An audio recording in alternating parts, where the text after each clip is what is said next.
جو ہے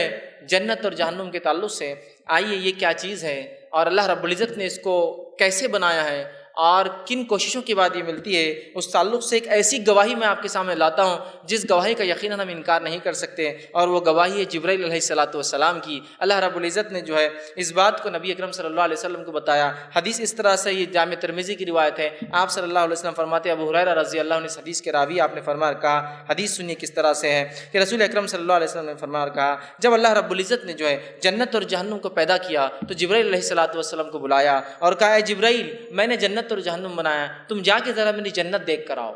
جبرائیل علیہ السلام جنت میں جاتے ہیں، جنت کو دیکھتے ہیں، اس کی نعمتوں کو دیکھتے ہیں، اور آ کر جو اللہ کے پاس کھڑے ہوتے ہیں۔ اللہ رب العزت پوچھتا ہے کہ اے جبرائیل، کیسی لگی تمہیں میری جنت؟ جبرائیل علیہ السلام فرماتے ہیں، کہتے ہیں، حاضر ہو کر کہتے ہیں کہ جو ہے تیری عزت کی قسم، تیری عزت کی قسم، جو بھی اس کے بارے میں سنیں گا اس میں ضرور داخل ہوں گا۔ اور پھر فرمایا، پھر اللہ تعالیٰ نے فرشتوں کو حکم دیا کہ جو ہے جنت جن مصائب سے گھری ہوئی ہے، جن تکلیفوں سے گھری ہوئی ہے، جو کنڈیشنز اس کے لیے، وہ کنڈیشنز لگا دیے جائے۔ پہلے جنت بنائی، جبرائیل علیہ السلام کو بتایا، جبرائیل علیہ السلام نے کہا، اللہ تیری عزت کی قسم، کوئی انسان اس کے بارے میں سن لے بغیر داخل ہوئے کہ نہیں رہیں گا اس میں۔ فرشتوں سے حکم ہوا کہ جاؤ فرشتوں، جنت میں حاصل کرنے کی تکلیفوں کو پھیلا دو، اس کے اطراف پھیلا دی گئی۔ پھر کہا، جبرائیل جاؤ اب دیکھ کے رہو جنت کو ایک بار اور۔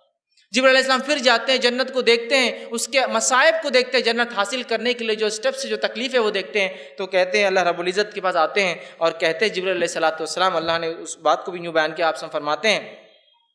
کہ جبرائیل علیہ السلام آئے اور کہا، جب اس کی مشکلات اور مصائب کو دیکھا تو فارغہ الہی میں کہا، تیری عزت کی قسم، مجھے ڈر ہے شاید اس میں کوئی بھی داخل نہیں ہوگا۔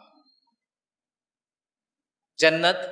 یہ آسانی سے ملنے والی چیز نہیں ہے، جنت فرائض کو چھوڑ کر آرام سے گھر میں سونے سے ملنے والی چیز نہیں۔ جنت کو ایسی چیز نہیں ہے کہ ہم دنیا کی زندگی بھی پالے، اس میں بھی عائش ہو جائے اور آخرت بھی مل جائے، کوئی ایسی چیز نہیں ہے۔ تو کہ اللہ تیری عزت کی قسم،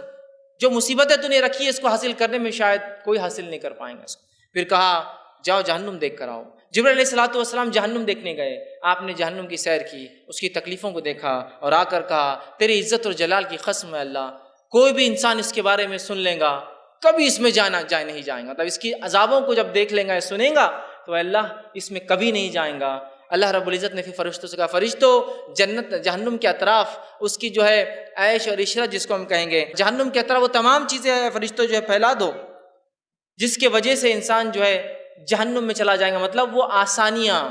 وہ عیش، وہ دنیا پرستی، مطلب جہنم میں جانا بڑا آسان ہے، اس لیے کہ جنت کا راستہ چھوڑ دیا، تکلیفوں کو چھوڑ دیا، جہنم میں چلا جاتا ہے۔ تو جب وہ پھیلا دی گئی شہوت اور جو چیزیں جہنم کی طرف ڈال دی گئی، جبرائیل علیہ السلام واپس آئے اور کہا، اللہ کے رسول فرماتے ہیں کہ اللہ نے کہا ان سے کہ جاؤ اب جا کر جو جہنم پھر سے دیکھو۔ وہ جاتے جہنم کو دیکھتے اور کہتے ہیں، اے اللہ تیری جو عزت کی قسم، مجھے ڈر ہے شاید کوئی بھی اس سے بچ نہیں پائیں گا، اس لیے کہ جو شہوتیں، جو لذتیں تو نے اس کے اطراف پھیلا دیے جہنم کے، شاید کوئی بھی انسان اس سے بچ نہیں پائیں گا اور کوئی بھی انسان اس میں داخل ہوئے بغیر نہیں رہیں گا۔ تو اس بات کو ہمیں سمجھنا ضروری ہے، جنت حاصل کرنا یہ آسان چیز نہیں ہے، اس کے لیے بڑی محنتیں ہیں، اس کے لیے بڑی مشقتیں ہیں، اس کے لیے کوششیں ہیں۔ ہم جتنے آسانی سے جنت حاصل کرنا چاہتے ہیں نا، اتنے آسانی سے نہیں ملتی، یاد رکھیے۔ اسی طرح جو ہے جنت حاصل کرنے کے لیے سخت محنت کی ضرورت ہے۔ نبی اکرم صلی اللہ علیہ وسلم فرماتے ہیں، جامع ترمذی کی روایت ہے، ابو ہریرہ رضی اللہ عنہ حدیث کے راوی فرماتے اور کہتے ہیں، نبی اکرم صلی اللہ علیہ وسلم نے فرمایا اور کہا جنت کے تعلق سے، فرمایا، جو ڈرا وہ بھاگا، جو بھاگا وہ منزل کو پہنچا۔ سنو، اللہ کا مال بہت مہنگا ہے، خبردار، اللہ کی جنت بڑی مہنگی ہے۔ جو سنا جس نے وہ دوڑا، مطلب جس نے بھی سنا جنت کے بارے میں وہ بھاگا،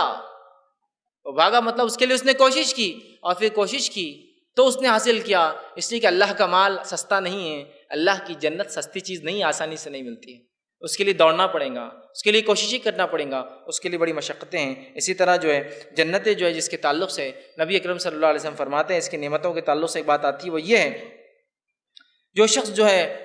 جنت پانا چاہتا ہے وہ دنیا میں چین کی زندگی نہیں گزارتا ہے۔ آپ نے فرمایا، جامع ترمذی کی روایت، حدیث کے الفاظ اس طرح سے، ابو ہریرہ رضی اللہ عنہ حدیث کے راوی، آپ نے فرمایا، میں نے جہنم سے بھاگنے والے کسی شخص کو سوتے ہوئے نہیں دیکھا اور میں نے جنت کے خواہشمند کسی انسان کو سوتے ہوئے نہیں دیکھا۔ جہنم سے جو شخص بھاگنا چاہتا ہے، دور رہنا چاہتا ہے، وہ سو نہیں سکتا۔ سکون کی سونا نہیں مطلب یہ نہیں کہ انسان سوئی نہ، معنی یہ کہ سکون سے سو نہیں سکتا، سکون کی زندگی نہیں گزار سکتا، اور جنت حاصل کرنے والا شخص دنیا میں سکون کی زندگی نہیں گزار سکتا۔ آج ہمارا معاملہ تو اتنا سکون کا ہے، پھر ہمیں اللہ سے جنت کی امید ہے، اور پھر ہم چاہتے ہیں جہنم سے اللہ ہمیں نجات دے، اور اعمال اور کوششوں کے اعتبار سے ہم رتی برابر بھی آگے بڑھنا اس معاملے میں نہیں چاہتے ہیں۔ تو کہا میں نے کسی انسان کو جو جہنم سے بچنا چاہتا ہے سوتے ہوئے نہیں دیکھا، اور کسی انسان کو جنت میں داخل ہونا چاہتا ہے اسے بھی سوتے ہوئے نہیں دیکھا۔ تو یہ بات کو ہمیں سمجھنا بے انتہا ضروری ہے۔ اسی طرح جو ہے آپ صلی اللہ علیہ وسلم فرماتے ہیں، مسند احمد کی روایت آپ نے فرمایا، آخرت میں انعام و اکرام حاصل کرنے والے اعمال دنیا کے اعتبار سے بڑے کڑوے اور کسیلے، بہت مشکل ہوتے ہیں۔ حدیث کے الفاظ اس طرح سے ہیں، ابو مالک اشعری رضی اللہ عنہ حدیث کے راوی فرماتے ہیں، آپ صلی اللہ علیہ وسلم فرمایا اور کہا، دنیا کی مٹھاس آخرت کی کڑواہٹ ہے، اور دنیا کی کڑواہٹ آخرت کی جو ہے مٹھاس ہے۔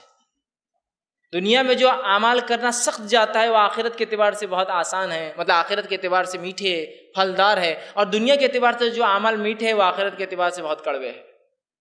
اس سے پتہ ہی چلا کہ دنیا کو ہم کو ترک کرنا ہوگا، چھوڑنا ہوگا، تبھی آخرت کو ہم جو ہے پا سکتے ہیں۔ اور ایک روایت میں آپ نے فرمایا، دنیا کے تعلق سے صحیح مسلم کی حدیث ہے، آپ نے فرمایا، ابو ہریرہ ہی اس کے راوی اور فرماتے اور کہتے ہیں، آپ صلی اللہ علیہ وسلم فرمایا، دنیا مومن کے لیے قید خانہ ہے اور کافر کے لیے جنت ہے۔ مطلب دنیا مومن کے لیے قید ہے، جس میں قید خانے میں کیسے انسان زندگی گزارتا ہے، بس جیسے مل جائے، جو ہو جائے، جیسے تیسے گزر جائے، آزاد ہوں گے تو پھر سب دیکھا جائے گا، ہے نا۔ تو دنیا مومن کے لیے قید خانہ ہے، اس لیے کہ اس پہ بہت سارے اصول، ضوابط، لوازمات، حرام حلال لاگو ہوتا ہے، جس کے سے بڑی مشکل زندگی گزارتا ہے، لیکن آخرت کے اعتبار سے وہ آزاد ہے۔ اور کافر کے لیے جو انکار کرتا ہے اسلام کا، اس کے لیے دنیا جو ہے جنت ہے، وہ سب کچھ جو چاہے کر لے، لیکن آخرت اس کے لیے بہت مشکل ہونے والی ہے۔ جنت کو حاصل کرنا کوئی آسان چیز نہیں ہے، اس کی نعمتیں یہ فری نہیں ملتی ہیں، اس کے لیے بہت محنت اور مشقت کی ضرورت ہے۔ آئیے اب